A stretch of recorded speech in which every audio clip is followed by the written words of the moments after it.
Radio, on Global Player, and Play LBC. leading Britain's conversation. This is LBC. From Global's newsroom at 8 o'clock, the Prime Minister says the government is taking the necessary steps to protect the UK's Jewish community. The Home Secretary is asking police to step up patrols after the violence in the Middle East. Israel has responded to an attack by Hamas with a total blockade of Gaza. Former Director General of the CIA, John Brennan, has told LBC the situation in the region is the most dangerous it's been in 50 years. If, in fact, Gaza is turned to rubble, as Netanyahu has publicly stated, I think it's going to be very difficult for Hezbollah, Iran, and other Arab states to just stand idly by. Rachel Reeves has promised voters she would tax fairly and spend wisely if Labour wins the next election. The Shadow Chancellor says there's a choice between Tory chaos or a government offering stability. It's understood asylum seekers who were on board the Bibby Stockholm in Dorset will be moved back onto the barge next week. 39 people were taken off the vessel after Legionella bacteria was found in August. And rugby union players will now start wearing mouthguards with built-in technology during training and matches. They'll be used to assess the force of impact in real time. In the city, the FTSE 100 has closed down 2 points at 74.92. The pound buys $1.22 and €1.15. LBC weather, dry for most of England and Wales overnight. Some heavy rain in the northwest with a low of 7. Sunny and warm again for most of the country tomorrow. Some rain in the north with a high of 25 Celsius. From Global's newsroom for LBC, I'm Charlotte Morgan. This is LBC from Global, leading Britain's conversation. Cross Question with Iain Dale. It's Monday, it's 2 minutes past 8, it's Liverpool, it's the Labour Party conference. We have a stellar panel for you. Sarah Jones is with us, Labour's Shadow Industry and Decarbonisation Minister. She's MP for Croydon Central. She keeps trying to convince me of the delights of Croydon on Twitter, don't you, Sarah? You need to come and see. I've driven through Croydon. I haven't stopped, I have to say. Croydon's one of the greenest London boroughs. Is it really? Right, OK.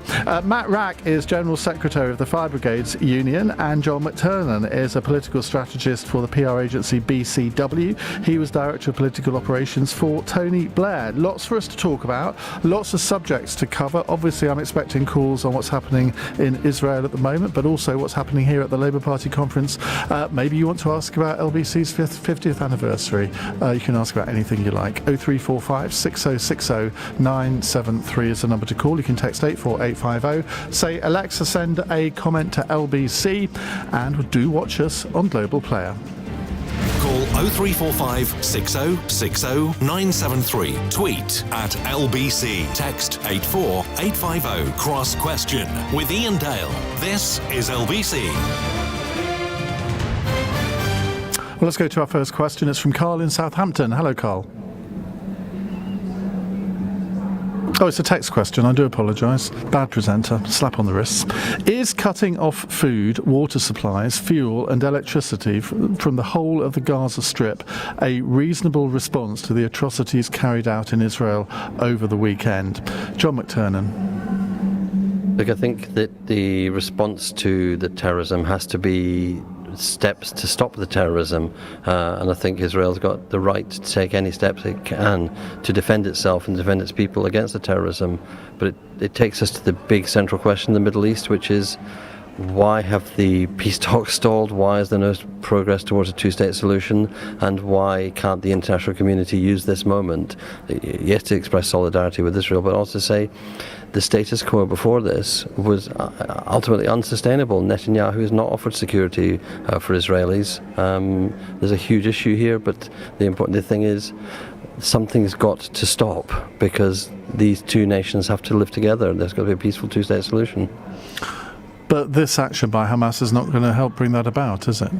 No, but you clearly have to drain. You have to clearly drain the swamp. You have to find a way to make peace with the Palestinians, the people who live in Gaza, the people who live in the West Bank territories. And you have to find a way to find Palestinians you can work with. You know, when I was in defence and we were in Afghanistan, me and Des Brown were always asked, "Are you talking to the Taliban?" And the thing about conflict is, you have to make peace with your enemies. You don't have to make peace with your friends, you're your friends. And the most difficult thing about the Middle East is the way in which Israel has, under Netanyahu, not been willing to make steps towards a proper peace process and a two-state solution. Sarah Jones. I think it's important to say at the start that the Labour Party stands completely in support of Israel's right to defend itself, and David Lammy made a speech to that effect today in the conference hall, and he then went down to London to go to the vigil outside Number 10 alongside James Cleverly. There's no need for politics in this. We need to make sure we are standing with the government. We are united in that support for Israel's right to defend itself, and of course utterly condemn what Hamas have done. My local police have been in touch to say they are upping the patrols around the synagogue at the end of my road. These things have a ripple effect across our country. I've spoken to Jewish friends who have been taking their kids to school rather than them going on buses. This is horrific what has happened, and of course we urge all leaders to act proportionately. Of course we do in terms of that response, and of course we want to get to the point that John talked about in terms of a two-state solution, but it's so utterly terrifying what has happened that of course we have to condemn it, and we have to stand together with the government on that. There will be people though whose short-term memories will remember when Jeremy Corbyn was leader of the Labour Party, and he wasn't so equivocal, shall we say, or unequivocal about supporting the state of Israel. His tweets over the last couple of days have not condemned Hamas. There are people at this conference, there are fringe meetings where there will be people who take a rather different line to that you and David Lammy have taken. There was a demonstration outside the conference yesterday with people shouting all sorts of things. I mean, holding Free Palestine banners, nothing wrong with that at all. But there will be people in the Jewish community who still want reassurance from the Labour Party that there is no prospect of going back to those years. Well, look, one of the reasons why I think we're in a position that people are looking at Labour in terms of forming the next government is because our leader, Keir Starmer, has turned the party around, and we are in a very different place to the one we were a couple of years ago. And I think the Jewish community are so important, and the response that we've picked up, that I've picked up just from colleagues in Croydon, it's really clear that we have to stand in support of Israel's right to defend itself. We're a different party now.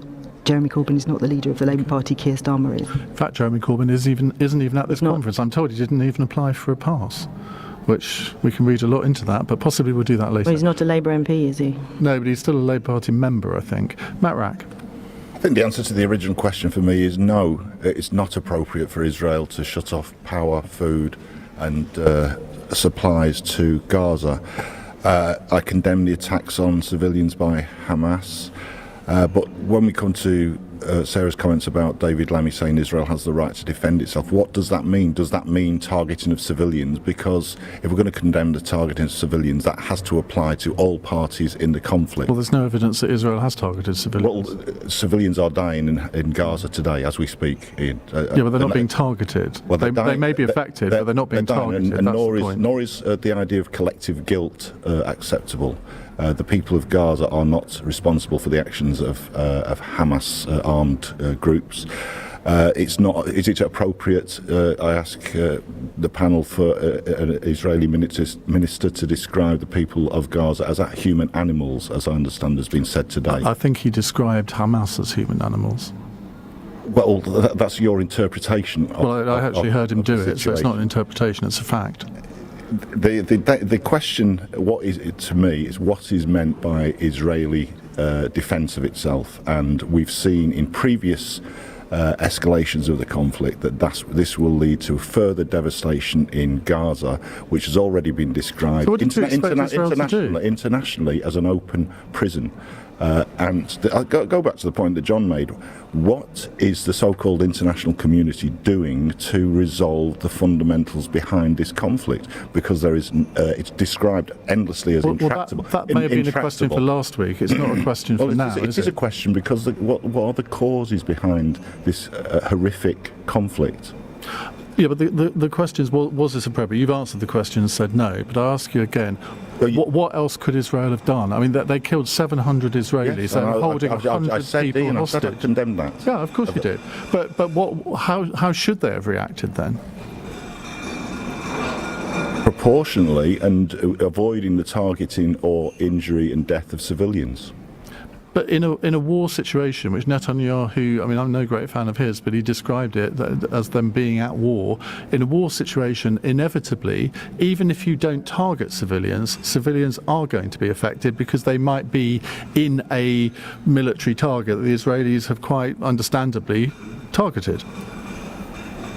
I think part of this is terrorism is asymmetrical. So a terrorist mount an incredible attack on Israel, killed hundreds in this brutal way, and Israel then has a defence force, and the defence force go into action. And terrorism is meant to create terror. Terrorism is meant to create a response, and Israel has to defend itself, but Israel has to be supported also to find a way to separate Hamas from the Palestinian people who live in Gaza, and find a way to find Palestinian political... They did. I mean, to be fair, Hamas were elected democratically. No, I know. So it's quite difficult to do that. But they weren't elected. They were elected democratically, but not elected to commit terrorist attacks and this kind of mass killing. And so it's...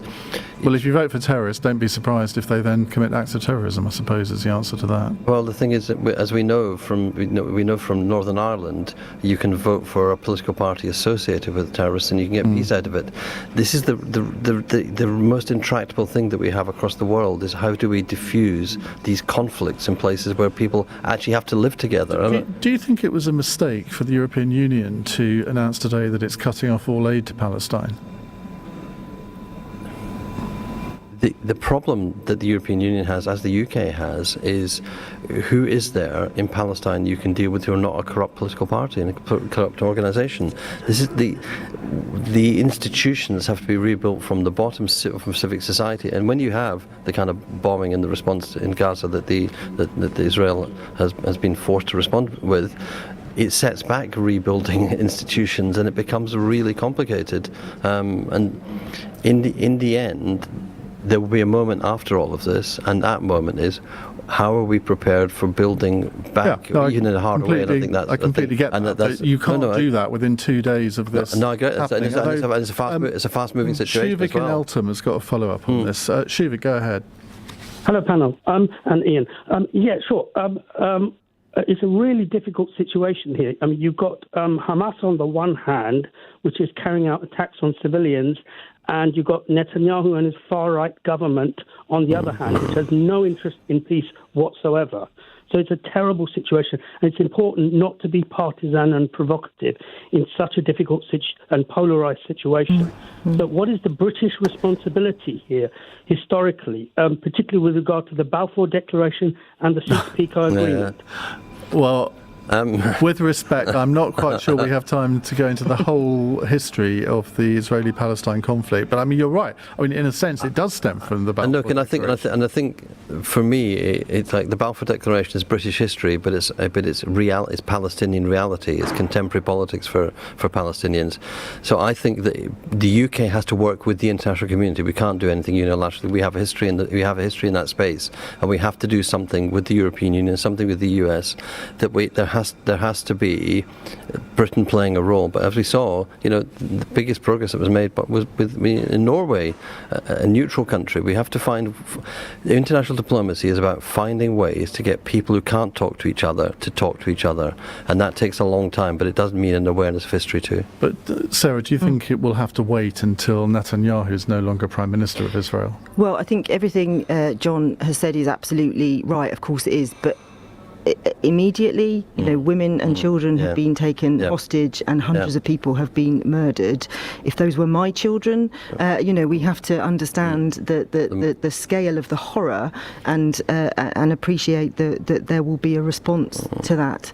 But of course, you look at it's not the same, but the lessons from Northern Ireland that we've mentioned. This was years of conversations, years of building trust, years of getting towards a ceasefire, which then got to a point where we built the peace. This was years. We are not there clearly now, and we have to appreciate that there is a response to that horror that will come, but we have to, of course, work towards what John is saying. He's absolutely right, and David Lammy would say the same, that building those allies across the world to try and get to a point where we can have some kind of conversation about a peaceful way forward, of course. But for now, think of those women and children and stand with Israel. Quite a few people on text here having a bit of a go at you for talking about Israel targeting civilians. They're saying, well, what about...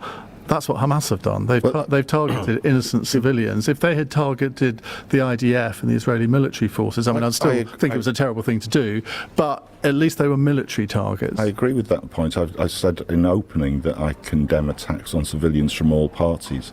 However, the problem is we're not dealing with, people in the region are dealing with what's described regularly in the press as an intractable solution. John mentioned Oslo. Actually, everything has stalled since then. There has been no progress. We have Palestinian people in Gaza living in what has been described internationally as an open prison. We have escalating illegal settlements on the West Bank, and nothing is done about that by the so-called international community. Actually, in terms of I don't think either of the forces driving these, either the Netanyahu government or the forces behind him or Hamas, actually offer a way forward to either the Palestinian people or Israeli Jewish people. Though, in my view, that will have to come from new that's forces. That's the problem, isn't it? Because to get peace, you have to have two sides to negotiate it. And at the moment, you can't imagine Hamas ever getting round a table with the Israelis, and you can't imagine Netanyahu getting round the table with either Hamas or indeed anybody else, even though we know that there are back-channel discussions going on all the time.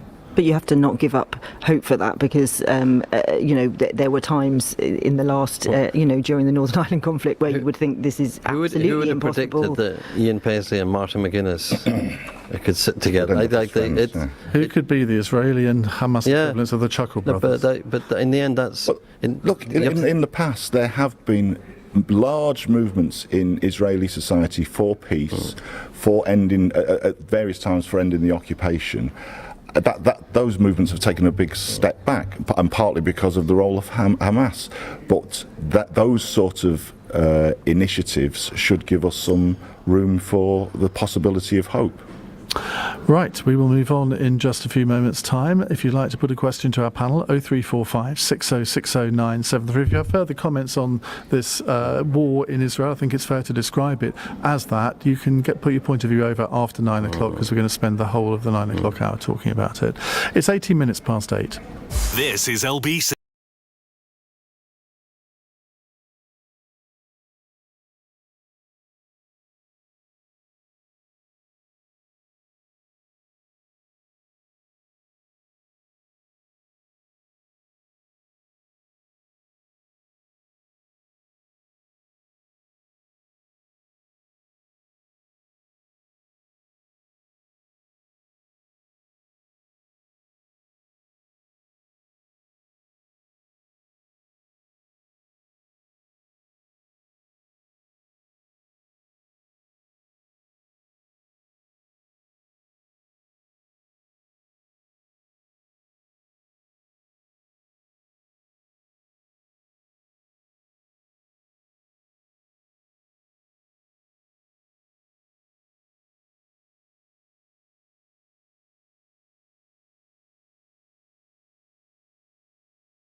prizes.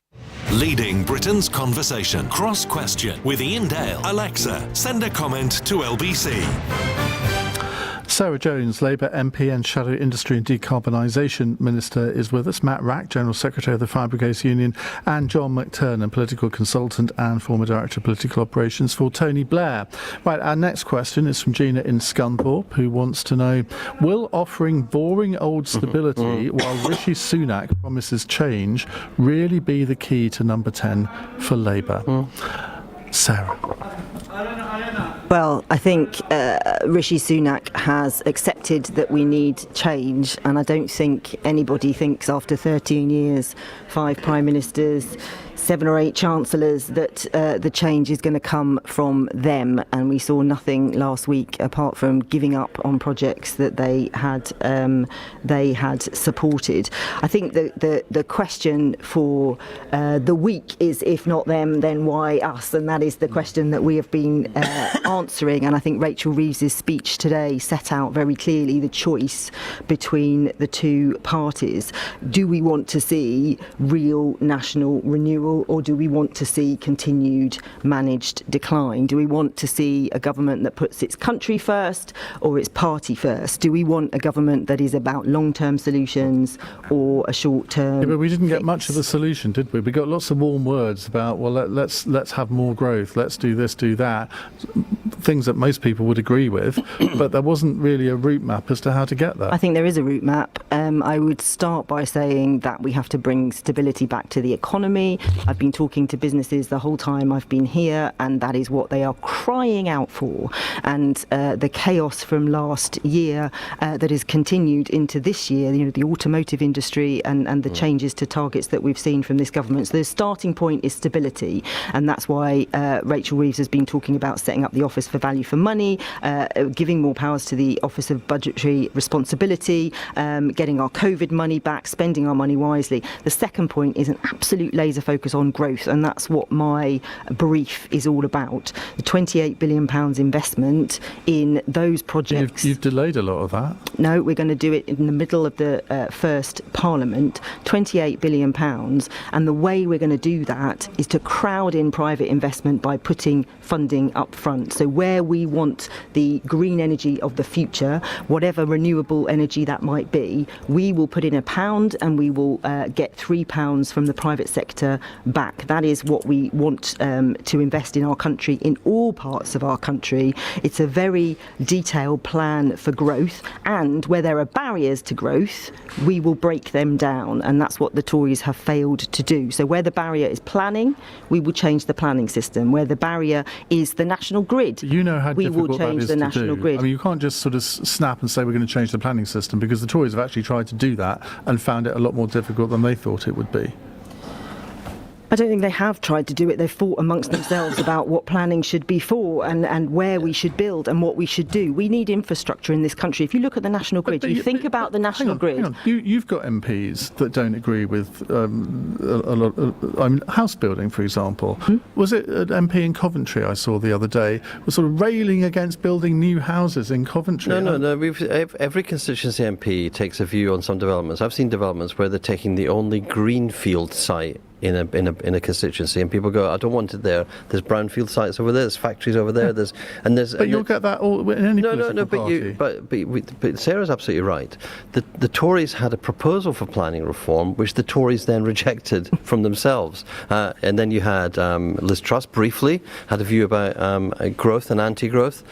The thing that Labour has said it will do, said today, and there'll be some more in Keir Starmer's speech, was, backing the builders, not the blockers, actually means passing legislation. The Tories never proposed legislation to change the planning framework. They always harumphed about it, but they could never agree with themselves what it should be. This is the difficulty that Rishi Sunak has. He's the candidate not of change. He's the candidate that's created the need for change. And you can't, on the one hand, say, after 13 years of Tory government, you need a change. It's like, well, why would we choose another Tory government to be the change? Well, because he's the Prime Minister. He's only been there less than a year. So, I'm not advocating it, but I'm just arguing this is what they would argue. We're coming up with new actual policies. They're not. And there were several in his speech which were quite new, because he nicked them from all of his cabinet ministers. So he had one policy which he's taken from the New Zealand Labour Party, which is about smoking. He had one policy which will come into effect in 2033. He'd have to win 2 general elections for that to be an actual policy. And he had another policy in which he said, I'm going to stop doing something that my 4 predecessors as Prime Ministers wanted, and I'm making long-term decisions.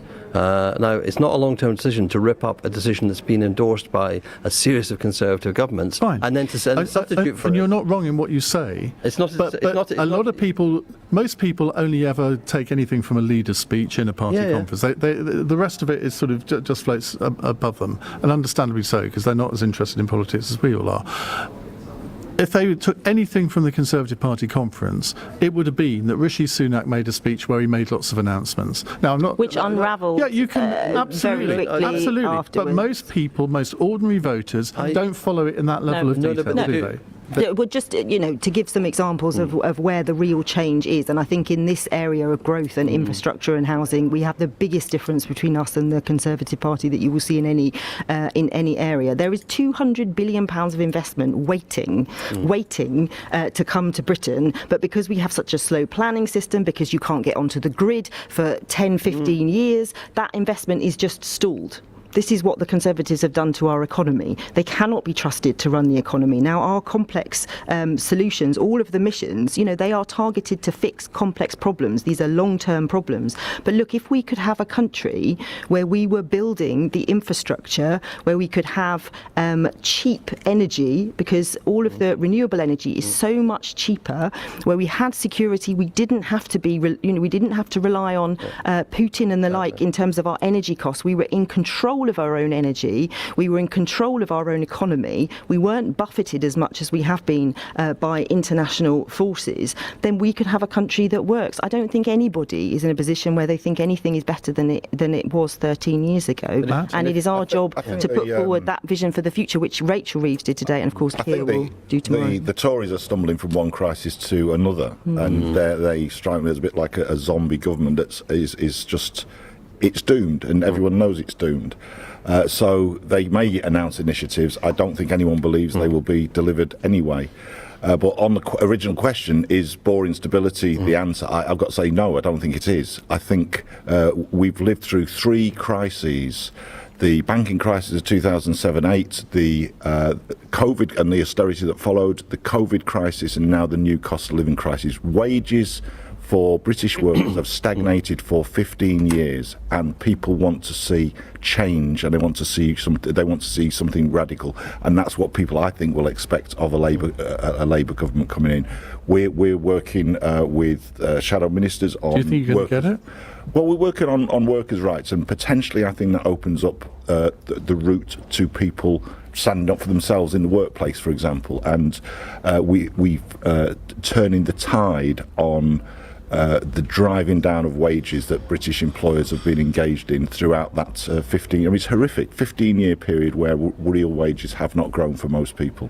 And I think that's possibly the biggest single thing that people will want to see. That people are struggling to pay the bills, to heat their homes, to feed the children, to go on holiday, whatever it is that delivers a normal life, and people want to see something different. I mean, Angela Rayner's speech yesterday, I thought, was possibly the most radical that we're going to hear this week in what she was proposing, but I suspect, Matt, that you would think she didn't go far enough on workers' rights. Look, we've got a very good dialogue with Angela on the issues, and the trade unions are discussing the New Deal for working people, which, as I say, potentially begins to turn the tide against the onslaught on workers' rights that we've seen for 40 years in this country. My criticism of the last Labour government, if they didn't go remotely far enough in turning the tide on what Thatcher major governments had done to trade unions, for example. I think that is one reason to vote Labour. I think that many trade union members and working people can have some confidence. We're never going to agree on some of that, because a Labour government's never going to bring back car park votes on strike action. There's all kinds of things. I didn't actually say that, John. No, you said we didn't reverse the Margaret Thatcher reforms. Like, Margaret Thatcher did loads of things which actually benefited trade unions and workers.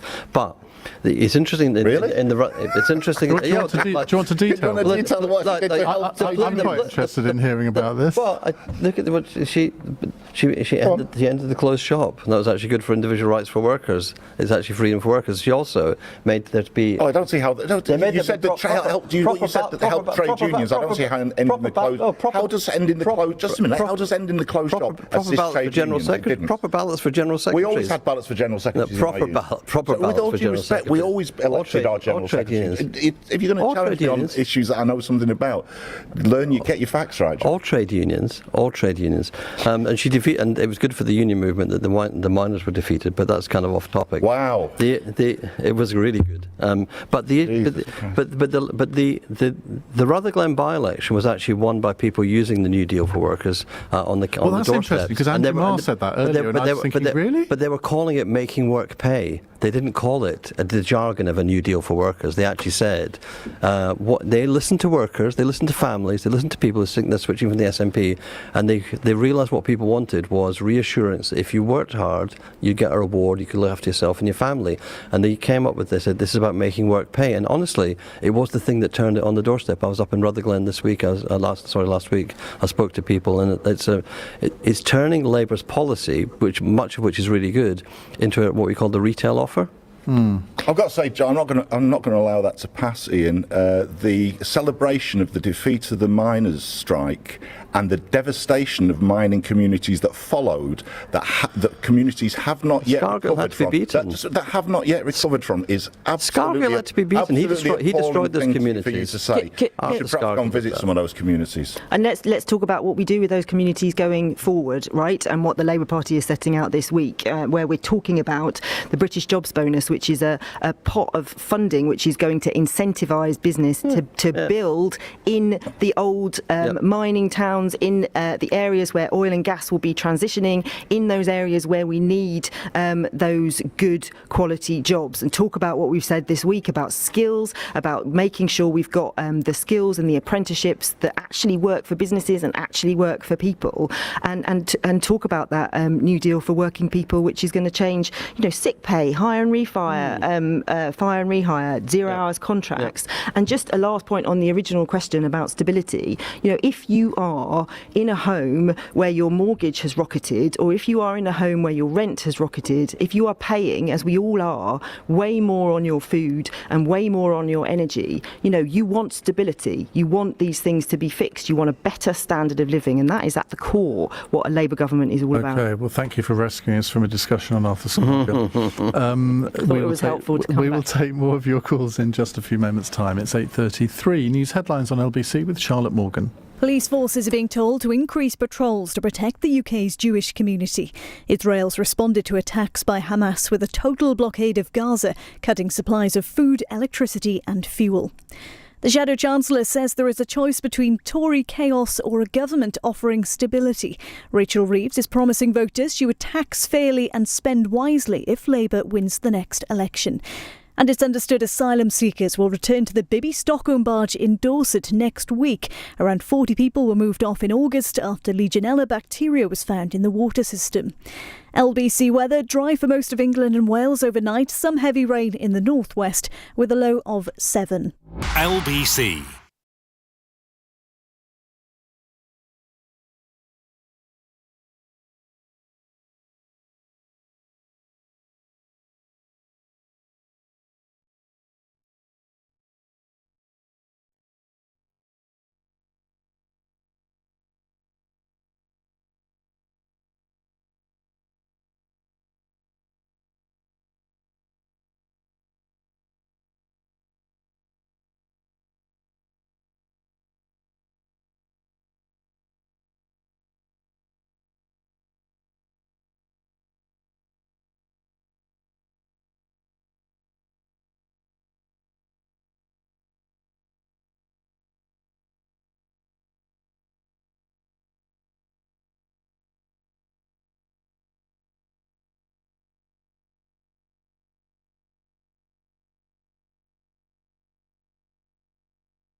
last 6 months. Cross Question with Iain Dale on LBC. Call 0345 6060 973. 8:36. Sarah Jones is with us, Labour MP for Croydon Central, Matt Wrack, General Secretary of the Fire Brigades Union, and John McTernan, former Director of Political Operations for Tony Blair. Right, let's take another call from Stephen in East Grinstead. Hi, Stephen. Hi, good evening, Ian. Good evening, panel. How would a Labour government take back control of the towns and cities being used by knife-wielding individuals and shoplifters to take people's lives, property and stock from retailers? Are you a retailer yourself? No, I'm not. I'm just a concerned citizen.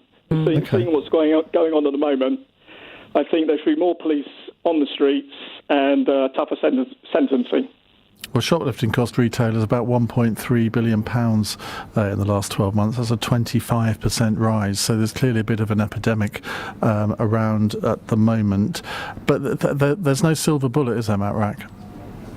No, I'm interested to explore what the figures show. Clearly people want to live in safe neighbourhoods, and people should be able to go about their business without being interfered with. And interesting, something that's been raised this week by USDOR, the Shop Workers Union, is violence against retail workers, which seems to be at an appalling level. So yes, clearly something, and that ranges from stealing, shoplifting as has been mentioned, but also to abuse of staff and violence against staff, and clearly that's completely unacceptable in any workplace. We wouldn't accept it in any workplace, but when people are going out about their weekly shop, again, people should not be expecting that. So yeah, I think policies to address that need to be considered and developed. Because it's nothing new that there's shoplifting. It's nothing new that there is violence against shop workers. When I owned a shop for 7 years, I mean, I think I was physically attacked 3 times, and I mean, I'm a big guy, but it didn't stop anybody from doing it. Well, and that's appalling. Yeah. And I think one of the challenges with shoplifting is people don't take it as seriously as they absolutely should. Maybe the term brings to mind, someone putting some sweets in their pocket and nicking out. It's not like that at all anymore. Like you did as a kid. No, I didn't. It is. I absolutely didn't. It's a real problem. It's increasing in our high streets, and the issue with shop workers is a very real one. We saw an increase in abuse during COVID, very sadly as well, against shop workers, and that has continued to rise. So do we need more police on our streets? Yes, absolutely we do, and Labour has a pledge to put 13,000 more police and PCSOs in our neighbourhoods, and that includes a designated officer for every local high street, because we have to take shoplifting seriously, we have to take robbery and theft seriously, and it has been traditionally under this government something that isn't necessarily followed up, investigated in the way that it should be. When a shop worker reports a crime, the police need to come and they need to investigate that. It's not part of your job. I have met shop workers when I was in the policing role, where I go round and talk to them, often with USDOR, with the Co-op Party, with others, who say, well, it's just, it's part of the job. I was pushed and then he pulled out a knife and, no, that's not part of the job. It's horrific. And we need to be really clear about that as a Labour government, that we do not accept that this is the normal world that we should live in. We think that there is something that we can do about it in terms of police. There are also things you can do to design out crime in better ways, and some of the bigger stores need to take more responsibility for some of that. But we shouldn't accept it as the status quo. And of course, in our towns, there are a whole raft of other things going on. So the decline of retail, which means you might have empty shops where it's the broken window theory. When you have a rundown area that looks and feels rundown, people feel that they can do not what like they love. Croydon, though. Croydon is a wonderful town, but we do, just as everywhere across the country, has struggled with theft and robbery, and I do think there are significant gaps in what the government is doing to tackle that Labour would put right. Sarah's not happy. She says, why are all the guests Labour? No balance. Boring. It's made me decide to vote Tory. We're not at the Tory party conference. Well, we're not exactly. We are at the Labour party conference, believe it or not. You're not, Ian. They don't let Tories in here. Just as last week, they didn't let Labour people in Manchester. Maybe needs to listen a bit harder. We're not actually all agreeing with each other. Well, I was about to make that point as well. We have three shades of Labour here, so I think it's a very interesting discussion. But we'll zhuzh it up a bit, shall we? Shall we manufacture some disagreements among the three of you? No, I was about to agree. With you've let me down, John. No, I was about to agree with Matt Wrack because you're ruining his reputation. You're not going to disagree with yourself. No, as a long-standing member of USDAW, I strongly support their campaign to make it clear that. Why are you a member of USDAW? You're not a shop worker. I'm a member of USDAW because it's a union, an affiliated union that at the time I was working for Tony Blair was loyal to the leadership. There weren't that many of them around. And they let the political secretary be accepted into the shop workers union. I've been loyal to them ever since. Despite I was a member of USDAW as a teenager. I worked in, and interestingly, I worked in I worked in Tesco's and I worked in British Home Stores at one point as a teenager, and I was a member of USDAW in both cases. And interestingly, I never experienced violence either to myself or heard of it in the shop. So it seems to me something. It's happened. New. There's no doubt in my mind at all that the changing conditions in Britain, not just the cost of living crisis, but the forcing down of the standard of living of people is causing some action. Equally, they're running down the number of police on the street, the cutting of police. That's happened, but I think. One of the things I feel is that USDAW's membership are mainly women, the people who work in shops are mainly women, and I think that sometimes the robbery and theft, which was what shoplifting is, and the violent threats aren't taken seriously enough. It's because it's about a female workforce, and we actually need to make this be seen to be unacceptable. USDAW got a campaign for a law to be passed in Scotland specifically about this, and I think violence against shop workers, there may need to be a law in England, but we also probably need more use of CCTV for detection and prevention, and it's a whole attitude we have to have towards this. Let's do a quick question, brief answers from all of you. It's a text question from Emily in Tottenham. Has the Labour Party completely removed all of the legacy of Jeremy Corbyn now? John? Yes. You said a brief. Well, I didn't quite mean that brief. No, so yes, because Jeremy's no longer an MP. If you look at this conference, we are 3 conferences away from a conference in which people waved Palestinian flags. We now had a minute's silence today for the terrorism in Israel. That's a huge culture change in the party. The party's always going to have a left, and it's always going to have a right, it's always going to have a centre, but it shifted far too far to the far left fringes of British politics. It's back in the centre, and it's changed. Matt? No, I don't think it has completely, and I wouldn't want that. I think, developing John's point, actually, the Labour Party was founded by a mixture of socialist organisations, including Marxists and trade unions, and has always had those different wings. And people talk about a broad church, but then don't seem to actually want the broad church to continue. So I think it needs those different voices. I'm clearly on the left of the party. I'm a socialist, and I'm proud to be that. I'm a member of the Labour Party. I'll fight my corner within the party structures. Sarah? Well, as I said at the start, I think the reason why Keir Starmer is being looked at by voters as someone that they credibly can see running the country, a big part of that is because he has changed the Labour Party, and a big part of what Rachel Reeves was saying today is that we have changed the party.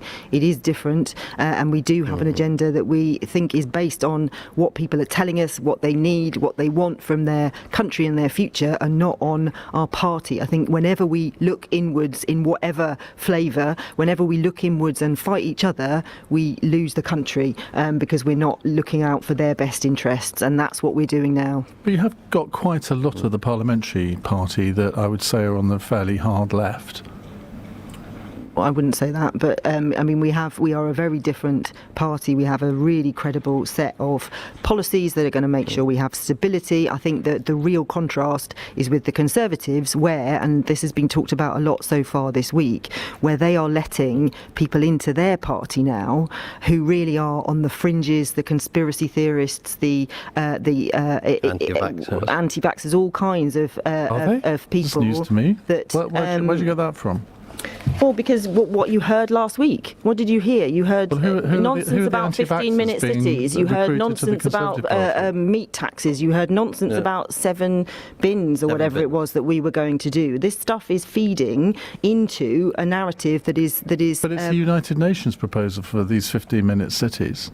No, it's not a United Nations proposal. It's an urban. It's an urban. It's not. It's an urban planning proposal that people should be able to walk to where they could work, possibly, but also walk to where they shop. It's healthier. It keeps people away from loneliness. An active city is a good place, and people who live in Mayfair live in a 15-minute city. People should be able to access shops and all kinds. It's not conspiracy theory to say that. Well, it's not. No, but what people are believing about it is that it's. Sorry. Document. I'm talking across, John. Yeah, sorry. What the conspiracy theory is that you somehow won't be able to go beyond 15 the minutes. 15 minutes, which of course is utter nonsense, and nor is 15-minute cities a kind of Labour policy. I mean, it's whipping up fear because that is the last throw of the dice that the Conservatives have, and if they are going to let Nigel Farage and others into the party, the Prime Minister said last week he would be welcome, then I think they have a problem. Well, he had been a Conservative before he quite a lot has happened in between, but I think the question is for them, what are they going to do with their party going forward? The question is not for the Labour Party. Okay. We are very united. Right, we've got lots more questions to come before 9 o'clock, and then after that we're going to be talking about what's happening in Israel at the moment. Interested to get your views on that, and I do want to try and keep the temperature down because I know whenever we cover this debate, I say this at the beginning of the hour, can we please at least try and understand that there is another point of view, that you've got your point of view, I've got mine, and I will give you my point of view, and you'll be very welcome to challenge it. But if we can just keep the temperature down in the next hour, I would be quite grateful. It's 8:47. LBC.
/taste match. Cross Question with Iain Dale on LBC.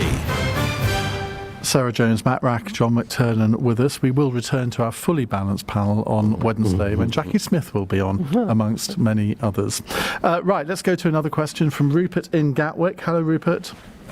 Oh, good evening, Iain. Good evening, panel. Now, I would like to ask a very important question that I think many people would also like to ask. Now, if Labour wins the next election, now, will they renationalise water, gas, electricity and the railways? Well, interesting question. Delegates today voted in favour of a motion put forward by Unite to, quote, reaffirm Labour's commitment to renationalising those industries.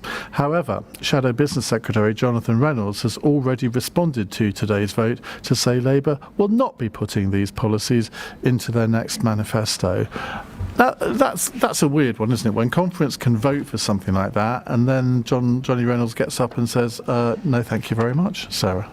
And more motions passed at Conference are not Labour Party policy. We have a national policy forum. What's the point of the conference? We have a national policy forum which makes and develops policies over a 4-year programme, and we met, all of us, Matt was there too, at the National Policy Forum conference a couple of months ago, where we talked about and debated and argued. But conference is a place for voices to be heard, for sure.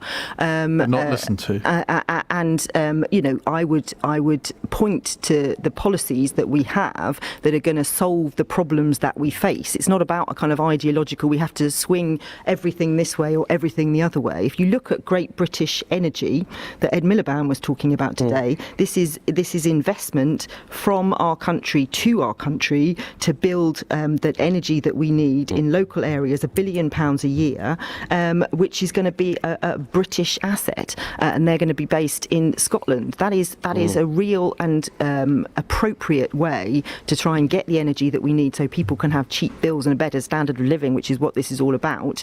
And that is the way we are going to do that. We're not going to blanketly say we want to do, because of some ideological reason, this or that. But Keir Starmer did do that in the leadership contest. He promised that he would nationalise all of these sectors and has now gone back on every single one. Well, he's adapting to where we are today, and he is adapting to where the party has had conversations across all of our local authorities, our mayors across the country, our business community that we've been talking to here. And what people want is stability, certainty, partnership, a plan, investment that is going to crowd in the private sector so that we can have cheaper bills and a better standard of living. And there are a whole raft of policies that will support people into good jobs, whether it's the New Deal for working people or others. There is a whole programme here of 5 missions that are going to fix complex problems. We're not going to be ideologically driven about that. We're just not.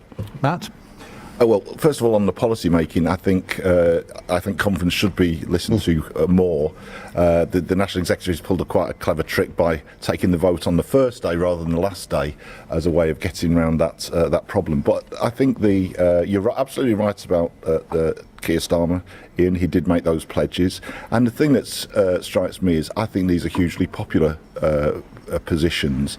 People are tired of being ripped off by water companies, energy companies, completely confusing rail pricing systems.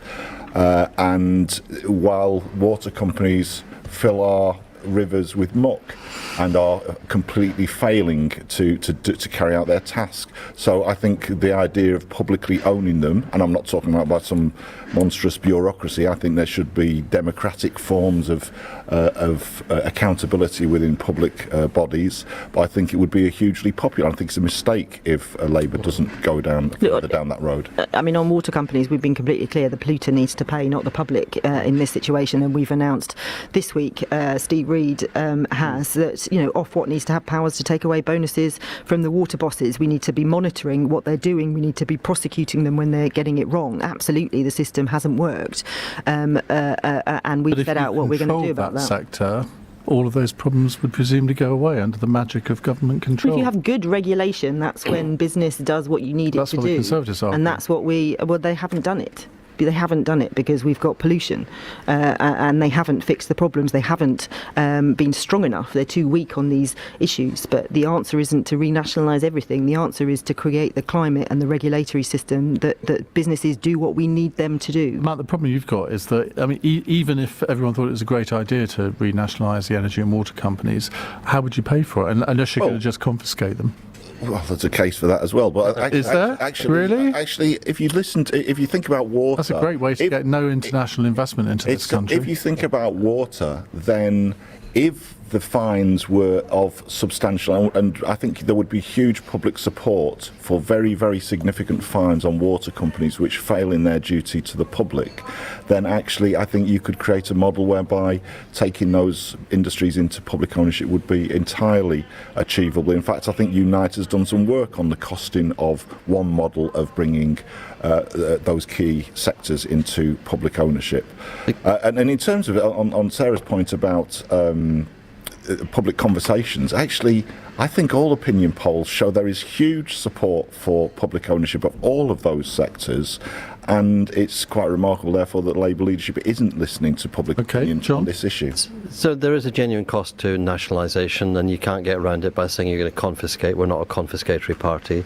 The second one is, look, the point is, what's the objective? With gas and electricity, we want to get energy security. We don't need to own gas or electricity to get energy security. I don't think we should be spending scarce public capital on nationalisation. I actually don't think we should be nationalising the railways, but I fear we will be nationalising the railways. The question is, what are the priorities that the country has, and what are the ways that we want to improve the services? Better regulation is absolutely the right thing to do for these, and there's been poor regulation. We had 13 years of a Tory government. Right, let's do our fun question for the end of the programme, which everyone always looks forward to. It's from Jess in Sunderland. Well, the listeners do. I'm not sure the panel ever do. But Big Brother is back. If the celebrity version gets revived and you're sent into the celebrity Big Brother house, which other public figure would you most enjoy being stuck in there with? Now, Sarah, I'm going to say, obviously you're going to say Keir Starmer, but apart from Keir Starmer. I wasn't going to say Keir Starmer, actually. Oh, well, we shouldn't have Although I would that. very much enjoy being in the Big Brother house with him. I love Big Brother. I watched it from the word go, and obviously the fun television was from the people that you probably wouldn't want to be in the house with. I can't think of anybody remotely kind of exciting. My most favourite person in public life at the moment is Louise Casey. If people know her, she did this massive tour de force review of the Met Police. She is a woman who I, every time I talk to, gives me absolute joy and absolute confidence that we can change the country, and I would love to spend a bit more time with her. I'd make her Prime Minister, frankly.